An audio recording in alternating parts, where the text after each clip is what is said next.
আসসালামু আলাইকুম এভরিওয়ান, সবাই কেমন আছেন? আশা করছি আল্লাহর রহমতে বেশ ভালো আছেন। আর আলহামদুলিল্লাহ আমিও বেশ ভালো আছি।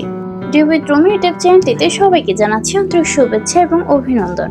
যাদের ছাদ বাগানে কিংবা বাড়ির আঙিনায় ড্রাগন গাছ আছে তাদের জন্য আমার আজকের এই ভিডিওটি খুব বেশিই কাজে আসবে। ড্রাগনের এই সিজনে তো প্রায় সবার গাছে কম বেশি ড্রাগন ধরে আছে, কিন্তু এই ড্রাগনের সংখ্যা কিভাবে বাড়ানো যায় এবং ছোট ড্রাগনগুলোকে কিভাবে আকারে বড় করা যায় তারই কিছু সামান্য টিপস নিয়ে থাকবে আমার আজকের এই ভিডিওটি। তো অবশ্যই শুরু থেকে শেষ পর্যন্ত ভিডিওটি দেখতে হবে। তো চলুন মূল টপিকে চলে যাওয়া যাক।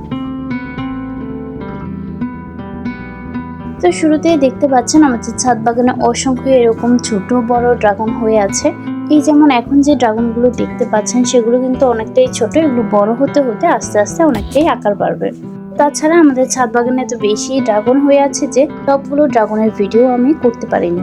তবে ফলনগুলো যখন ফুল আকারে ছিল ঠিক তখনই একটি গুরুত্বপূর্ণ কাজ করতে হয়, যেটি আমি আপনাদেরকে এখন এই ভিডিওর মাধ্যমে দেখাবো।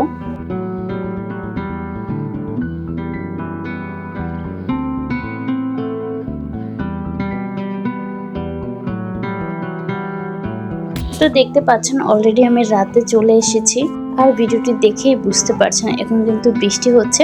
কিন্তু যেহেতু টিপ টিপ বৃষ্টি পড়ছে কিন্তু তারপরেও কিছু করার উপায় নেই, কেননা সময়টা তো বেঁধে দেওয়া হয়েছে। এই ফুলগুলো কিন্তু আপনারা সাধারণত দিনের আলোয় দেখতে পাবেন না। এই ফুলগুলো ফোটেই হচ্ছে রাত 12টা বাজে এবং নিমিয়ে যাবে সকাল 6টা নাগাদ। তাই বৃষ্টি থাকার কারণেও এই রাতে আসতে হয়েছে। আর যে গুরুত্বপূর্ণ কাজের কথা বলেছিলাম সেটি হচ্ছে এটি, অর্থাৎ পরাগায়ন করা। আপনারা যদি এই পরাগায়নের ব্যাপারটা পরীক্ষামূলকভাবে করতে চান তাহলে আপনাদের একই গাছের যদি 2টা ফুল ফোটে তাহলে সেক্ষেত্রে একটি ফুলের পরাগায়ন করবেন এবং অপরটি করবেন না। আর পরবর্তীতে আপনারা নিজেরাই এর পরীক্ষামূলকভাবে উত্তরটা পেয়ে যাবেন। অর্থাৎ পরাগায়নের ফলে যে আসলে ফলনগুলো কতটা কম বেশি হয়ে যায় এটি হচ্ছে এই পরাগায়নের অন্যতম একটি প্রমাণ।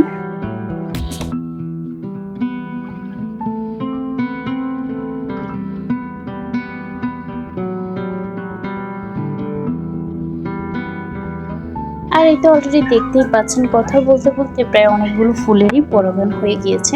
আর পরাগায়ন কিভাবে করতে হয় অবশ্যই সেটা বুঝে গিয়েছেন।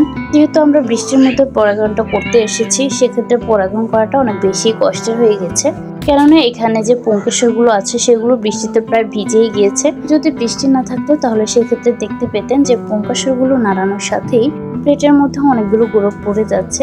তো যেহেতু বৃষ্টি পড়ছে তাই পুংকেশর থেকে গুঁড়োগুলো আলাদাভাবে আর পড়ছে না। তারপরে যতটা সম্ভব হচ্ছে এই পুংকেশরগুলো থেকে কিছুটা গুঁড়ো সারিয়ে এই মাঝখানের ফুলটার মধ্যে দেওয়া হচ্ছে।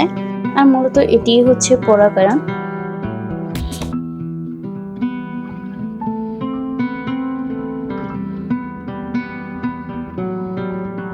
আর দেখতেই পাচ্ছেন পরপর ভাবে কিন্তু আমাদের ছাদ বাগানে অনেকগুলো ফুল ফুটে আছে, তাও একদিনে।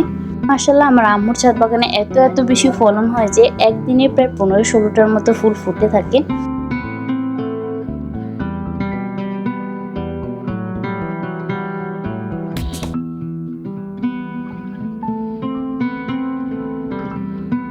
আর এই তো একে একে ভাইয়া সবগুলো গাছেরই পরাগায়ন করে দিচ্ছিল। যেহেতু বৃষ্টি ছিল আমরা 3জনই প্রায় ভিজে যাচ্ছিলাম, আমি, আমার ভাইয়া আর আমার ভাবি গিয়েছিলাম। যাই হোক, ফলনগুলো যখন অধিক রকম ভাবে আকারটা বেড়ে যাবে তখন আসলে কষ্টটা সার্থক হয়ে যাবে।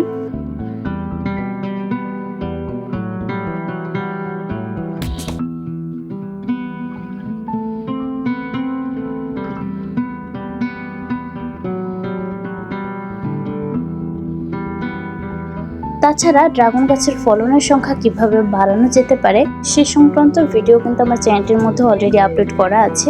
যদি আপনাদের কারো প্রয়োজন পড়ে তাহলে অবশ্যই আমার চ্যানেলটি ঘুরে মূল ভিডিওগুলো দেখে আসবেন। তো আশা করছি আমার ড্রাগন গাছের এই টিপসটা আপনাদের ড্রাগন গাছের ফুলগুলোতে প্রয়োগ করবেন। আশা করি তফাৎটা আপনারা নিজেরাই বুঝতে পারবেন। ততক্ষণ না টেনে আমার সম্পূর্ণ ভিডিওটি দেখার জন্য আপনাদেরকে অসংখ্য ধন্যবাদ। আর আপনি যদি আমার চ্যানেলটিতে নতুন এসে থাকেন তাহলে অবশ্যই চ্যানেলটি সাবস্ক্রাইব করে পাশে থাকা বেল আইকনটি অন করে দিবেন। আপনারা সবাই ভালো থাকবেন, সুস্থ থাকবেন। আল্লাহ হাফিজ।